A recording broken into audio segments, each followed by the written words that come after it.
भज करके होवेगा पूरा काम। सीताराम सीताराम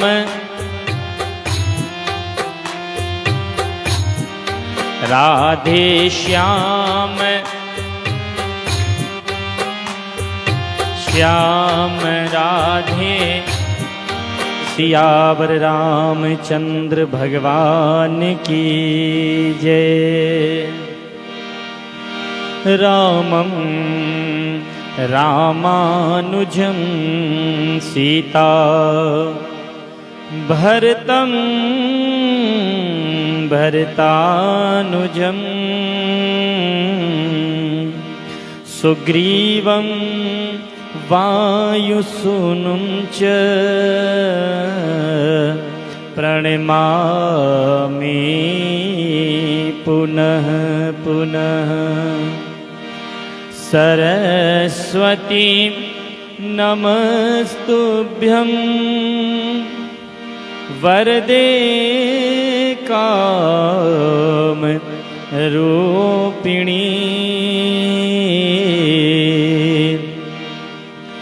विश्वरूपे विशालाक्षी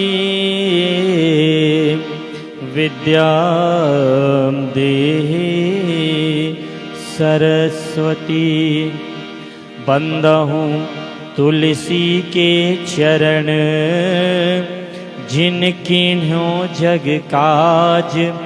कलि समुद्र डूबत लख्यों प्रगट्यों सप्त जहाज।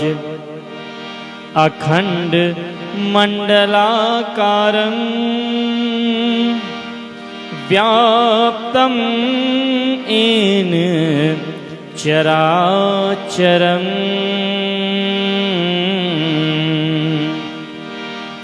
तत्पदं दर्शितं येन तस्मै श्री गुरुवे नमः। ब्रह्मर्षिवंशोद्भवदेव्यरूपं कात्यायनं गोत्रशमुज्ज्वलन्तं श्रीरामानुजस्य पदपङ्कजचञ्चरीकं।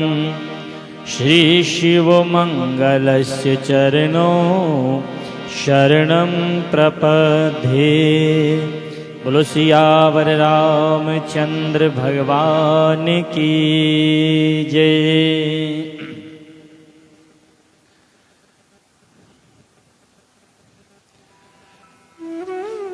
अनंतानंत कोटि ब्रह्मांड नायक जगत नियंता जगदात्मा सच्चिदानंद घन आनंद कंद अकारण करुणा वरुणालय मर्यादा पुरुषोत्तम भगवान श्री रामचंद्र जी महाराज। पराम्बा भगवती श्री अहलादिनी शक्ति जनक नंदिनी माँ मैथिली मारुति नंदन प्रभंजन तनय श्री हनुमंतलाल जी महाराज। अर्चनीय वंदनीय प्रातः स्मरणीय मातृ पितृ चरण परमाराध्य परम पूज्य श्री सद्गुरुदेव चरण। परम श्रद्धेय परम सम्माननीय समादरणीय साक्षात वेद भगवान के स्वरूप जिन्होंने इस सुंदर कल्प वृक्ष को लगा करके तैयार किया। ब्रह्मलीन प्रातः स्मरणीय नित्य वंदनीय पूज्य स्वामी श्री गुरु गंगेश्वरानंद जी महाराज के पावन श्री चरणों में कोटिशः बारंबार वंदन करता हूं। गुरु गंगेश्वर वेद धाम के परमाध्यक्ष अनंत श्री विभूषित अनंत श्री समलंकृत धर्म सम्राट विद्वत वरेण्य उदार हृदय महामंडलेश्वर पूज्य स्वामी श्री आनंद भास्कर जी महाराज के पावन श्री चरणों में कोटिशः बारंबार वंदन करता हूँ।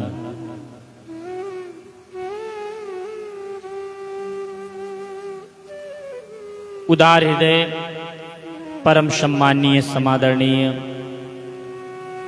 परम विद्वान, बड़े भ्राता तुल्य भैया श्री बालेन्द्र द्विवेदी जी, ब्रह्मलीन आचार्य स्वामी श्री सुमंगल दास जी महाराज, ब्रह्मलीन आचार्य स्वामी श्री अनंतराम शास्त्री जी महाराज, दोनों महापुरुषों के पावन श्री चरणों में कोटिशः बारंबार वंदन करता हूँ। समुपस्थित परमादरणीय सज्जन वृंद, समुपस्थित परमादरणीय सज्जन वृंद, भगवत पादारविंद मकरंद रसास्वादन प्राण महानुभाव एवं श्रोहित जन सत्संग त्रिबंधुओं, अर्चनीया वंदनीया कौशल्या अनुसुईया सावित्री स्वरूपा माताओं बहनों एवं प्यारे भाइयों, बड़ी सुंदर आपके बीच में चर्चा कल चल रही थी, आप सभी लोगों को स्मरण होगा। भगवान की कथा रामचरितमानस की चर्चा मैंने आपके बीच में रखी है और कल आपके बीच में चर्चा करते हुए मैंने बताया था कि कथा श्रवण करने से हमारे जीवन में आता क्या है, कथा श्रवण करने से हमें मिलता क्या है।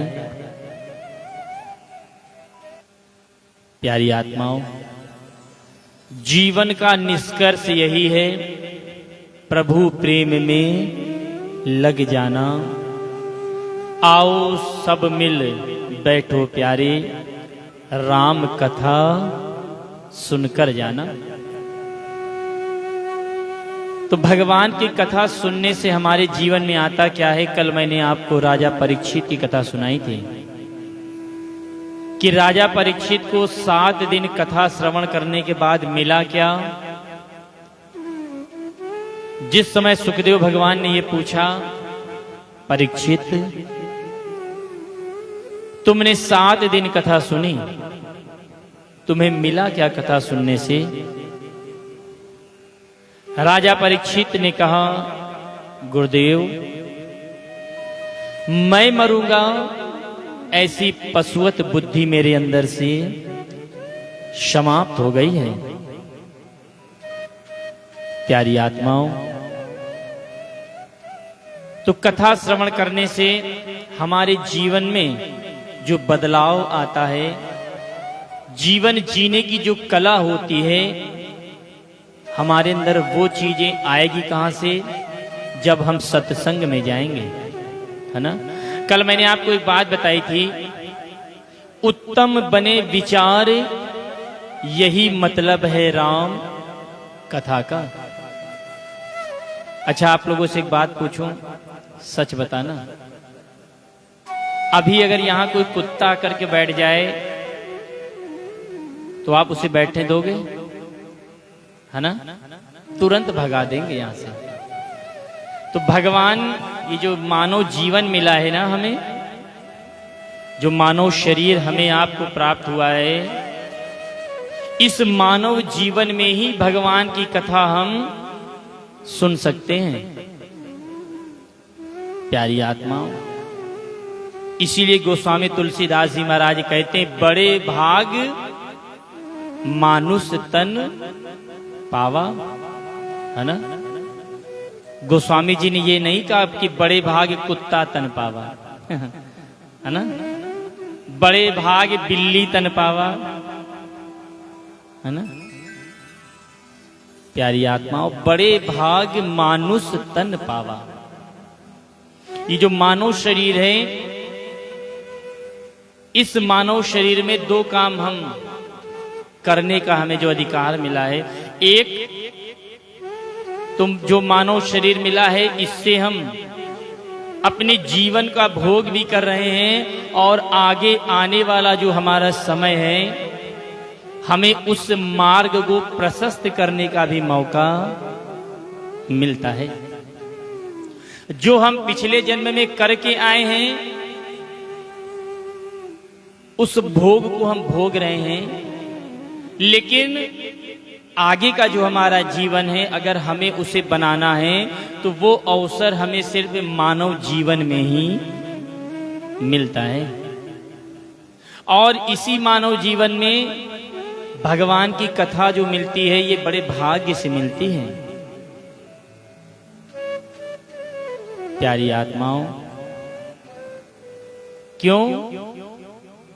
क्योंकि भगवान की कथा देवताओं को भी दुर्लभ है। आप समझ लीजिए, भगवान की कथा देवताओं को भी प्राप्त नहीं होती। जिस समय भागवत जी में राजा परीक्षित कथा श्रवण करने के लिए चले, सुखदेव भगवान कथा जिस समय प्रारंभ करने चले, देवतागण आ गए। स्वर्ग से अमृत का कलश लेकर के देवतागण आए। देवताओं ने सुखदेव भगवान से कहा कि भगवान, ये मैं अमृत लेकर के आया हूं, राजा परीक्षित को आप अमृत पिला दो। क्योंकि परीक्षित को यही खतरा है ना कि आज से 7वें दिन तक्षक के काटने से परीक्षित की मृत्यु हो जाएगी। तो ये स्वर्ग से अमृत लेकर के आया हूं, राजा परीक्षित को आप अमृत पिला दो और हम लोगों को आप ये जो कथामृत है इसका पान करा दो। सुखदेव भगवान ने राजा परीक्षित से पूछा, परीक्षित तुम बताओ, एक तरफ तो ये स्वर्ग का अमृत है और एक तरफ भगवान की रसमयी कथा कथामृत, तुम किसका पान करना चाहोगे? राजा परीक्षित ने कहा, एक तरफ तो ये मणि और कहां ये कांच, भगवान की कथा तो मणि के समान है। प्यारी आत्माओं, जो हमारे जीवन को प्रकाश दिखाती है भगवान की कथा वो है। हमें निज धर्म पे चलना सिखाती रोज रामायण। तात्पर्य मेरा कहने का क्या है कि उत्तम बने विचार, यही मतलब है राम कथा का। तो जीवन में विचार उत्तम कैसे बनेगा? कल मैंने आपके बीच में गोस्वामी तुलसीदास जी महाराज ने जो चौपाई लिखी है, डिम डिम घोष करते हुए कहते हैं क्या? बिनु सत्संग विवेक न होए, बिनु सत्संग विवेक न होए, राम कृपा बिनु सुलभ न सोए, सत्संगत मुद मंगल मूला, सत्संगत मुद मंगल मूला, सोई फल सिद्धि सब साधन फूला। बोले भक्तवत्सल भगवान की जय। प्यारी आत्माओं, तो बिनु सत्संग विवेक न होई और राम कृपा बिनु सुलभ न सोई। ये सत्संग जीवन में हमें तब प्राप्त होता है जब परमात्मा की इस जीव पे निर्हेतु की कृपा होती है ना। जिस समय हनुमान जी महाराज से लंकनी की मुलाकात हुई, आप देखिए छोटी सी झांकी है, इस छोटी सी झांकी में कितनी बड़ी बात हमारे आपके सामने आती है।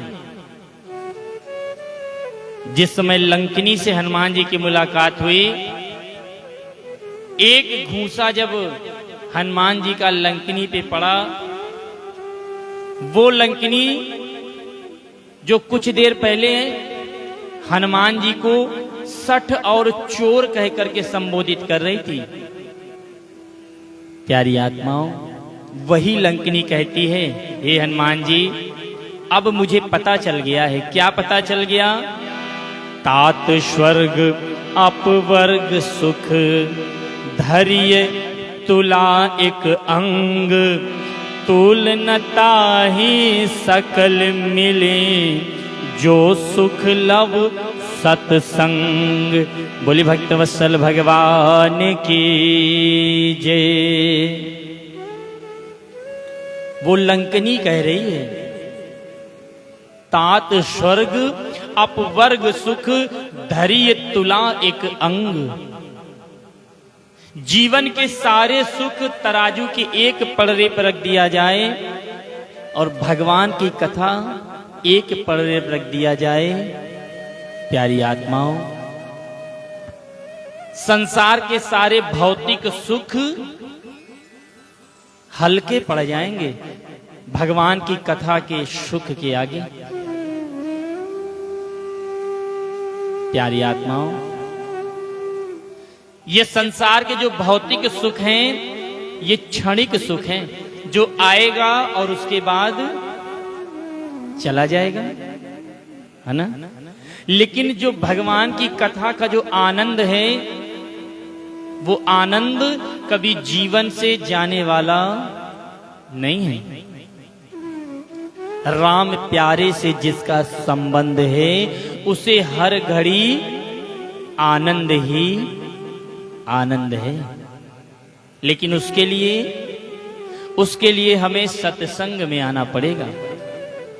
सत्संग में आएंगे, हमारा मन प्रवचन सुनेंगे, संतों के सानिध्य में रहेंगे, तब हमारा ये मन निर्मल होगा, है ना। जब मन निर्मल होगा, क्योंकि गोस्वामी जी ने कहा है, मैंने आपको बताया था, निर्मल मन जन सो मोहि पावा, मोहि कपट छल छिद्र न भावा। अच्छा, एक बात और बताऊं, भगवान को खोजने की अन्यत्र कहीं आवश्यकता नहीं है। जिस परमात्मा ने ये पूरी सृष्टि बनाई है, वो परमात्मा तो हर जगह विद्यमान है। भगवान कण कण में विराजमान है, कहीं खोजने की आवश्यकता नहीं है। लेकिन उसके लिए परमात्मा को हर स्थान पे देखने के लिए हमारे अंदर से ईर्ष्या, जलन, कपट, इन सब चीजों की जब समाप्ति हो जाएगी, तब हमें परमात्मा हर जगह पे दिखने लगेंगे। मन तुम्हारा निर्मल हो जाएगा, तुम्हें भगवान को कहीं खोजने की आवश्यकता नहीं है। बड़ी सुंदर बात कहते हैं, क्या? हरि व्यापक सर्वत्र समाना, हरि व्यापक सर्वत्र समाना। लेकिन एक कंडीशन है। कंडीशन क्या है? हरि व्यापक सर्व प्रेम ते प्रकट हो ही मैं जाना। भगवान हर जगह पर हैं, बस देखने के लिए हमें दृष्टि ऐसी चाहिए। भगवान को हम अगर देखना चाहते, खुलनी चाहिए। मन के अंदर हम भगवान को जब देखेंगे, तब हमें परमात्मा दिखाई पड़ेंगे। हरि व्यापक सर्वत्र समाना, प्रेम ते प्रकट हो ही मैं जाना। और वो आंखें हमें मिलेंगी कहां? और हमें कथा से क्या मिलता है? औरों की पीड़ा का हो, मन में आभास व्यथा का। जब हम संसार में कोई हमारे सामने दुखी है ना, पीड़ा, किसी के दुख को देख करके हम दुखी हो जाएं। प्यारी आत्माओं, समझ लेना कि हमारे अंदर उसी दिन इंसानियत आ गई। हम किसी के दुख में दुखी हो जाएं, किसी के सुख में हम उसका आनंद उठाते हैं। दूसरों के दुख में हम आनंद की अनुभूति करते हैं, लेकिन ऐसा नहीं। कोई हमारे सामने भूखा रहे और हम पेट भर के भोजन करें, ऐसा मानव जीवन हमें नहीं सिखाता। ये इंसानियत परमात्मा ने हमें नहीं बताई है। प्यारी आत्माओं, परमात्मा ने हमें इंसान बना करके भेजा है। किसी के काम जो आए उसे इंसान कहते हैं, पराया दर्द अपनाए उसे इंसान कहते हैं। परमात्मा ने हमें इंसान बना करके भेजा है, लेकिन आज इंसान हैवान बन गया है। बन गया है ना प्यारी आत्माओं? तो जीवन में दूसरों के दुख को हम दूर कर सके, औरों की पीड़ा का हो आभास, यही मतलब है राम कथा का। प्यारी आत्माओं, हमारे सामने कोई भूखा रहता है, न जाने कितना अन्न लोग फेंक देते हैं कि जीवन में भोजन कराना, किसी का पेट भरना, ये बहुत बड़े पुण्य का काम है। मुझे एक बड़ी सुंदर चर्चा याद आई, आपके बीच में रख रहा हूं। राजा विक्रमादित्य का नाम आप लोगों ने सुना होगा। सुना है? राजा विक्रमादित्य का नाम सुना है? एक बहुत बड़े राजा थे विक्रमादित्य। आइए मैं सुना रहा हूं आपको। पंडित जी जब संकल्प करवाते हैं, कभी आप लोग ध्यान देना, जब आप कोई पूजन करने चलते हैं और पंडित जी जब संकल्प करवाते हैं, तो उसमें एक नाम आता है, विक्रम सके बौद्ध्यावतारे। ये विक्रम कौन है? विक्रमादित्य की बड़ी सुंदर कथा है। विक्रमादित्य जब उन्हें राज्य सिंहासन मिला, बड़े ध्यान से समझिएगा बात को, जो सिंहासन विक्रमादित्य को मिला, उस सिंहासन का नाम था सिंहासन बत्तीसी। क्या नाम था? बत्तीसी। प्यारी आत्माओं, उस सिंहासन में 16 पुतलियां लगी थी। उस सिंहासन में जो 32 पुतलियां, 16 इधर और 16 इधर, दोनों तरफ पुतलियां लगी थी, 16-16। जिस समय विक्रमादित्य को सिंहासन मिला, विक्रमादित्य बैठने चले। राज्य सिंहासन पर जब बैठने चले, वो जो उसमें पुतलियां लगी थी, वो हंसने लगी। उन पुतलियों ने जब हंसना प्रारंभ किया, तो राजा विक्रमादित्य रुक गए। विक्रमादित्य ने पूछा कि आप हंस क्यों रहे हो? हंसने का कारण क्या है? प्रेम से बोलिए जय श्री राम। उन पुतलियों ने कहा, राजन तुम ये बताओ, तुम्हें जो ये सिंहासन बत्तीसी प्राप्त हो रही है, ये सिंहासन बत्तीसी तुम्हें किस पुण्य के प्रभाव से प्राप्त हो रही है? राजा विक्रमादित्य ने कहा कि मैं धर्मात्मा हूं, मैं धर्म करता हूं, मैं दान करता हूं, पुण्य करता हूं, इस कारण मुझे ये सिंहासन 32 प्राप्त हो रही है। 32 उन पुतलियों ने कहा, राजन, जो तुम दान कर रहे हो, जो पुण्य कर रहे हो, वो तो तुम इस जन्म में कर रहे हो, लेकिन ये तुम्हें सिंहासन 32 जो मिल रही है, ये तुम्हारे किस जन्म के पुण्य के कारण, और वो कौन सा पुण्य है, पहले तुम ये पता करके आओ। प्रेम से बोली जय श्री राम।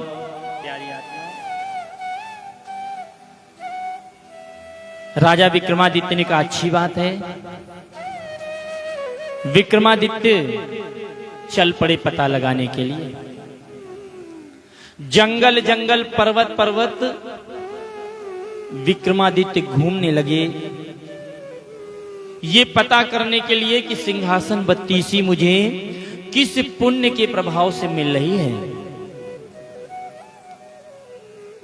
टहलते रहे, महीनों बीत गया। घूमते घूमते घोर जंगल में पहुंचे। एक संत मिले, पेड़ के नीचे बैठे थे, तपस्या में लीन थे। विक्रमादित्य पहुंचे। जैसे ही संत के पास पहुंचे, प्यारी आत्माओं, उन्होंने देखा, बड़ा आश्चर्यजनक एक दृश्य विक्रमादित्य ने देखा। उन्होंने देखा कि वो संत, वो महात्मा तपस्या करने के बाद उठे, और जब उन्हें भूख लगी तो पत्थर खाने लगे। राजा विक्रमादित्य को बड़ा आश्चर्य हुआ। महात्मा के पास पहुंचे, प्रणाम किया। महात्मा जी ने कहा, आओ विक्रमादित्य, बड़ा अच्छा हुआ तुम आए। विक्रमादित्य ने पूछा, भगवन, जब आप मेरा नाम जानते हो तो मेरे आने का उद्देश्य भी पता होगा। महात्मा जी ने कहा, राजन, मुझे सब कुछ मालूम है कि तुम क्यों आए हो, किस उद्देश्य से आए हो, यह भी मुझे मालूम है। विक्रमादित्य ने कहा, प्रभु, आप सब कुछ जानते हैं, तो मैं आपसे एक बात पूछूं। आप पत्थर खा रहे हैं?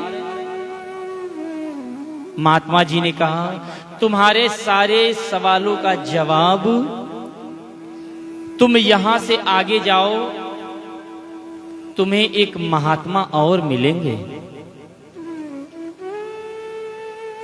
वो महात्मा को तुम एक अंगूठी देना जो मैं तुमको दे रहा हूं। विक्रमादित्य को उन महात्मा ने एक अंगूठी दी और कहा, ले जा करके जो आगे महात्मा मिलेंगे उन्हें ये तुम अंगूठी देना, तुम्हारे सवालों का जवाब वो देंगे। प्रेम से बोलिए जय श्री राम। आगे गए विक्रमादित्य। आगे एक और महात्मा मिले। विक्रमादित्य ने उन्हें देखा, वो तपस्या में लीन थे। तपस्या से उठे और भूख लगी तो हवा पीने लगे, है ना। विक्रमादित्य को बड़ा आश्चर्य हुआ। महात्मा जी को प्रणाम किया। महात्मा जी ने कहा, बड़ा अच्छा हुआ विक्रमादित्य जो तुम आए। विक्रमादित्य ने कहा, प्रभु, आप हवा पी रहे हैं? महात्मा जी ने कहा, विक्रमादित्य, तुम्हें तुम्हारे सारे सवालों का जवाब आगे मिलेगा। एक अंगूठी तुम पीछे से लेके आए हो, एक अंगूठी मैं तुमको देता हूं, इसे ले लो। आगे जाना, एक महात्मा तुम्हें मिलेंगे जो अंगारे चबा रहे हैं। अंगारे जानते हैं आप लोग, है ना। जो अंगारे चबा करके रहते हैं वो तुम्हारे सवाल का जवाब देंगे। विक्रमादित्य 2 अंगूठी लेकर के आगे बढ़े। तीसरे महात्मा मिले, उन्हें अंगूठी दिखाया, प्रणाम किया। देखा महात्मा जी अंगारे चबा रहे थे। बड़ा आश्चर्य हुआ। विक्रमादित्य ने पूछा, प्रभु भगवान, हे महात्मन, आप अंगारे चबा रहे हो? महात्मा जी ने कहा, विक्रमादित्य, तुम्हारे सारे सवालों का जवाब मैं दूंगा।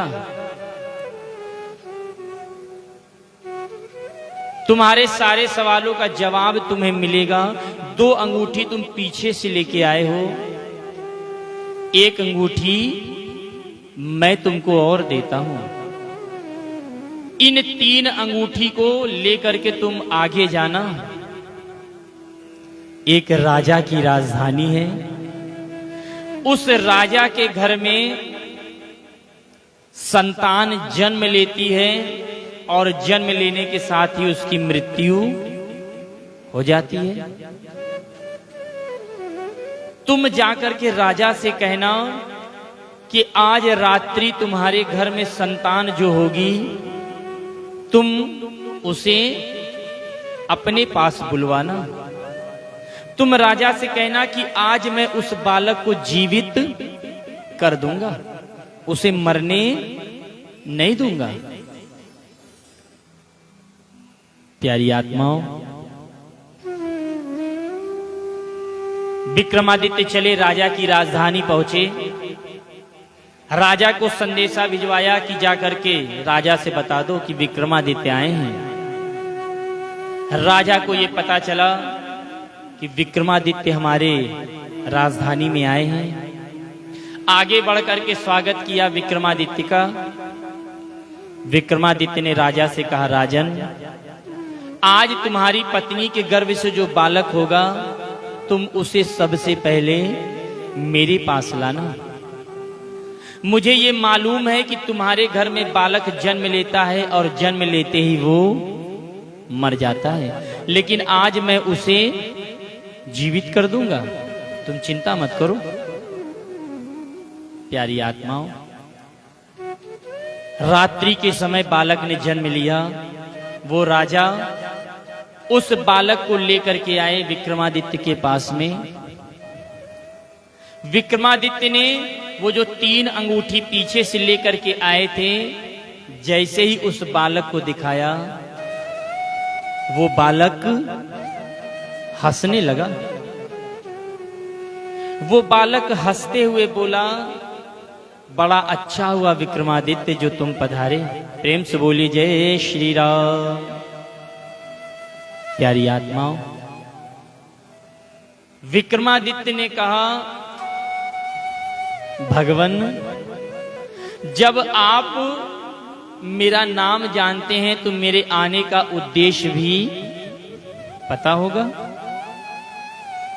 उस बालक ने कहा, मुझे सब कुछ पता है, मैं बताता हूं तुम्हें। तुम ये जानने आए हो ना कि तुम्हें सिंहासन बत्तीसी क्यों मिल रही है? जो 3 महात्मा पीछे मिले, जो पत्थर खा रहे थे, जो हवा पी रहे थे और जो अंगारे चबा रहे थे, उसका क्या रहस्य है? सब कुछ मैं तुम्हें बताता हूं। राजन, जो 3 महात्मा तुम्हें पीछे मिले थे और मैं और तुम, पिछले जन्म में हम 5 भाई थे। एक बहुत बड़े राजा की संतान थे हम 5 भाई। एक दिन हम सभी लोग जंगल में गए शिकार करने के लिए। शिकार करने में विलंब हो गया। रात्रि का समय था। हम लोगों ने सोचा कि रात्रि हम लोग जंगल में रह जाएं। हम लोगों ने सुंदर भोजन का प्रबंध किया, सुंदर भोजन बनाया। 5 थाली लग गई। जैसे ही भोजन करने के लिए चले, वैसे ही एक महात्मा का आगमन हो गया। एक महात्मा जी आ गए। महात्मा जी ने कहा, मैं भी भूखा हूं, मुझे भी कुछ खाने के लिए दे दो। महात्मा जी ने जब कहा कि मुझे भी भोजन करा दो, तो जो सबसे बड़े वाले भाई थे उन्होंने कहा कि हम तुमको अपना भोजन दे दें तो क्या हम पत्थर खाएं? जो दूसरे नंबर के थे उन्होंने कहा कि तुमको हम अपना भोजन दे दें तो क्या हम हवा पिएं? तीसरे नंबर के जो थे उन्होंने कहा कि हम तुमको अपना भोजन दे दें तो क्या हम अंगारे चबाएं?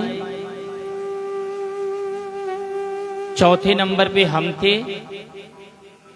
हमने कहा कि अगर हम अपना भोजन तुम्हें दे दें तो क्या हम मरें? प्यारी आत्माओं, पांचवें नंबर पर विक्रमादित्य तुम थे। तुमने अपने आगे की थाली उठाई और महात्मा जी के आगे कर दिया। महात्मा जी ने बड़े प्रेम से भोजन किया। विक्रमादित्य ने, तुमने ये विचार किया कि हमारे भाइयों ने ये क्या कह दिया महात्मा जी से। हम लोग इतने बड़े राजा की संतान हैं, अभी हम लोग घोड़े पे बैठेंगे और अपनी राजधानी पहुंच जाएंगे, राजमहल में सुंदर भोजन का प्रबंध हो जाएगा, लेकिन हमारे ये चारों भाइयों ने क्या कह दिया महात्मा जी से। प्यारी आत्माओं, महात्मा जी ने भोजन किया और भोजन करके जाते जाते उन्होंने कहा कि जाओ, तुम पांचों लोगों की जिस प्रकार के विचार हैं, जो वाणी है वो सत्य हो जाए। तो जो सबसे बड़े वाले भाई थे वो पत्थर खाने लगे, दूसरे नंबर वाले हवा पीने लगे, तीसरे नंबर वाले अंगारे चबाने लगे, चौथे नंबर पे मेरा जन्म होते ही मैं मरने लगा, पांचवें नंबर पे तुम। आज तुम्हें उस पुण्य का प्रभाव है जो तुम्हें सिंहासन बत्तीसी प्राप्त हो रही है। प्यारी आत्माओं, कहने का तात्पर्य मेरा ये है कि राम कथा सुनने से हमारे जीवन में आता क्या है कि जीवन में हमें हमेशा भलाई करनी चाहिए। किसी का पेट हम भर सकें, किसी के काम जो आए उसे इंसान कहते हैं, पराया दर्द अपनाए उसे इंसान कहते हैं। जीवन में कभी वाणी कठोर नहीं बोलनी चाहिए। वाणी ऐसी बोलिए मन का आपा खोए, औरन को शीतल करे आपहु शीतल होए। किस प्रकार कल चर्चा करेंगे। आइए, बड़ी सुंदर चर्चा चल रही है। औरों की पीड़ा का हो मन में आभास व्यथा का। राम कथा सुनने से हमें प्राप्त क्या होगा, इसी पे चर्चा बड़ी सुंदर चल रही है। कल आपके बीच चर्चा करेंगे, वाणी को विराम देंगे। 2 बार भगवत नाम संकीर्तन, एक सुंदर सा भजन, उसके बाद वाणी को विराम देंगे। बोलो सियावर रामचंद्र भगवान की जय। श्री राम जय राम जय जय राम। श्री राम हम जय जय राम। श्री राम जय राम जय हम। श्री राम जय राम हम। श्री राम जय राम जय जय राम।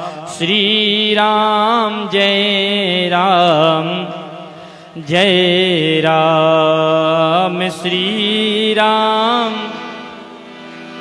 जय जय राम। बोलो सियावर रामचंद्र भगवान की जय। आइए, बड़ा सुंदर सा भजन है प्यारी आत्माओं। जब हमारे सिर पर भगवान श्री राम का हाथ हो तो हमें जीवन में कुछ भी सोचने की आवश्यकता नहीं है। जब हमारे सर पे स्वयं परमात्मा का हाथ है, किस प्रकार आइए भजन के माध्यम से सुनते हैं। सिर पर सीताराम फिकर फिर क्या करना, तुलसी सीता राम रट ही राखों विश्वास, कबहूँ बिगड़त ना सुने श्री राम चंद्र के दास। बोले राजा रामचंद्र भगवान की जय। किस प्रकार बड़े प्रेम से सभी लोग ताली बजाएंगे, बड़ा आनंद आएगा।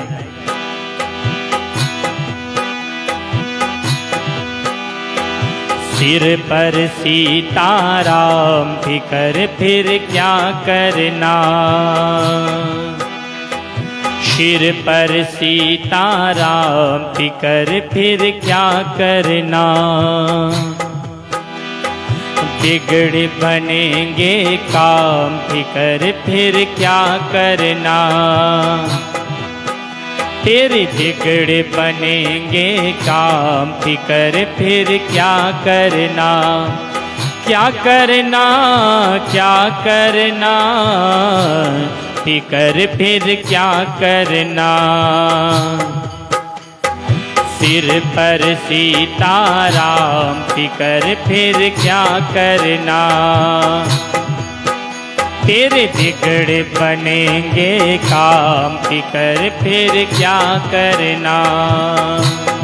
और पितु रघुवर श्री जानकी मैया, पितु रघुवर श्री जानकी मैया, फिर क्यों परेशान हो भैया, पितु रघुवर श्री जानकी मैया, फिर क्यों परेशान हो भैया, तेरे कटेंगे कष्ट तमाम फिकर फिर क्या करना, तेरे कटेंगे कष्ट तमाम फिकर फिर क्या करना, क्या करना क्या करना, फिकर फिर क्या करना। सिर पर सीताराम फिकर फिर क्या करना, सिर पर सीताराम फिकर फिर क्या करना। और जो जन राम कथा सत्संगी, जो जन राम कथा सत्संगी, उनके सहायक श्री बजरंगी, जो जन राम कथा सत्संगी, उनके सहायक श्री बजरंगी। अतुलित बल के धाम फिकर फिर क्या करना, अतुलित बल के धाम फिकर फिर क्या करना, क्या करना क्या करना, फिकर फिर क्या करना। सिर पर सीताराम फिकर फिर क्या करना, बिगड़े बनेंगे काम फिकर फिर क्या करना। और बड़ी सुंदर बात कहते हैं क्या, अब राजेश न आह भरो तुम, अब राजेश न आह भरो तुम, नहीं व्यर्थ परवाह करो तुम। परम पूज्य प्रातः स्मरणीय ब्रह्मलीन पूज्य राजेश्वरानंद जी महाराज ये पद गाया करते थे और बड़े प्रेम से कहा करते थे कि जीवन में व्यर्थ परवाह मत करो। क्यों? अब राजेश न आह भरो तुम, नहीं व्यर्थ परवाह करो तुम। तो करो क्या? रटो राम जी का नाम, फिकर फिर क्या करना। रटो राम जी का नाम, फिकर फिर क्या करना। क्या करना, क्या करना, फिकर फिर क्या करना। सिर पर सीताराम, फिकर फिर क्या करना। सिर पर सीताराम, फिकर फिर क्या करना। क्या करना, क्या करना, फिकर फिर क्या करना। तेरे बिगड़े बनेंगे काम, फिकर फिर क्या करना। सिर पर सीताराम, फिकर फिर क्या करना। फिकर फिर क्या करना। फिकर फिर क्या करना। बोलो सियावर रामचंद्र भगवान की जय। माता पितृ चरण की जय। सद्गुरुदेव भगवान की जय। भक्त और भगवान की जय। जगत गुरु श्री चंद्र भगवान की जय। गुरु गंगेश्वरानंद जी महाराज की जय। गुरु गंगेश्वर वेद धाम की जय।